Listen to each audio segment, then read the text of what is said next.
விஷால் இன்னும் அவரு சொன்னது வந்து தப்புன்னே இன்னும் உணரல. சௌந்தர்யாவ பத்தி சொன்னது வந்து, "நான் கரெக்ட்டா தான் சொன்னேன். அவ அப்படி பண்ணது தானே நான் சொன்னேன். நான் என்ன தப்பா சொல்லிட்டேன்?" அப்படின்ற மாரி தான் விஷாலோடைய மைண்ட் செட் இன்னமும் இருக்கு. ஸோ வந்துட்டு அவரு என்ன விஷால் என்ன ஃபீல் பண்றாங்க அப்படின்னா, "கேர்ள்ஸ்லாம் என்ன தப்பா நெனச்சுப்பீங்களோ? நான் என்னமோ தப்பா சொன்ன மாரி ஏதாவது நெனச்சுப்பீங்களோன்னு தான் எனக்கு கஷ்டமா இருக்கு." அப்படின்னு வந்து அவரு வந்துட்டு கேர்ள்ஸ் டீம் கிட்ட பவித்ரா கிட்டயும், சாச்சனா, தர்ஷிகா கிட்டயும் சொல்லிட்டு இருக்காங்க.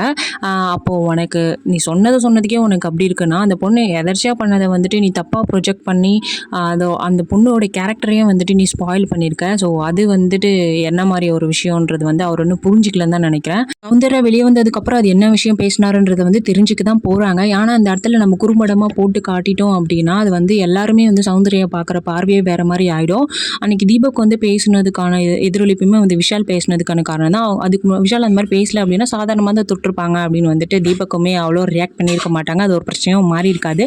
ஸோ அதான் வந்து விஷால் வந்து இந்த மாரி சொன்னதுனால எல்லார் மண்டையில ஏறிடுச்சு அது சௌந்தர்யா இந்த மாரி ஒரு கேரக்டர் போல அப்படின்றது தான். சௌந்தர்யா மேலே தப்பா இருந்ததா கூட இருக்கட்டும், தப்பான எண்ணத்துல தொட்டதா கூட இருக்கட்டும். அதுக்காக வந்துட்டு அ இவ ஏன் போயிட்டு வாலண்டியரா அந்த பொண்ணு கூட டான்ஸ் ஆடணும்? அந்த பொண்ணு தனியா ஆனாலும் இழுத்து இழுத்து வச்சு டான்ஸ் ஆடுறான். அது கூட நல்லா க்ளோஸா பழகுறான், ஃப்ளர்ட் பண்றான். எதுக்கு அந்த மாரி பண்ணணும்? அந்த பொண்ணு தப்பானவனா விட்டுற வேண்டியது தானே!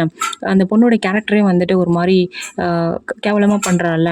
ஸோ அதுதான் வந்துட்டு விஜய் சேதுபதி சொன்னாரு. நெறைய பேர் வந்து குறும்படம் போட்டு காட்ட வேண்டியது தானே! என்ன யாருன்னு சொல்லியிருக்க வேண்டியது தானே! அப்டி சொன்னாங்க. அப்படி சொன்னா வந்துட்டு அந்த பொண்ணுக்குமே அது வந்து ரொம்ப கஷ்டமா இருக்கும். உடைஞ்சிருவாங்க உள்ள. ஸோ வெளிய வந்து தெரிஞ்சுக்க தான் போறா. அது பிரச்சனை இல்ல. ஸோ விஜய் விஷன் வந்து இன்னும் வந்துட்டு தான் சொன்னது தப்பு அப்படின்றத வந்து ஒத்துக்கல அப்படின்றது தான் வந்து எல்லாருக்கும் கஷ்டமா இருக்கு. ஸோ இன்னும் அவரு வந்து வளர்த்துக்கிட்டே போறாரு அத. ஸோ வெயிட் பண்ணி பார்க்கலாம். ஆனா இனிமே வந்துட்டு சௌந்தர்யா கிட்ட பேச மாட்டான் அப்படின்னு தான் நெனைக்கிறேன். ஸோ உங்களுக்கு என்ன தோணுது? விஜய் விஷால் பேசுனது கரெக்ட்டா? தப்பா? இல்ல சௌந்தர்யா மேல தப்பா? அப்படின்றத மறக்காம கமெண்ட்ல சொல்லிட்டு போங்க.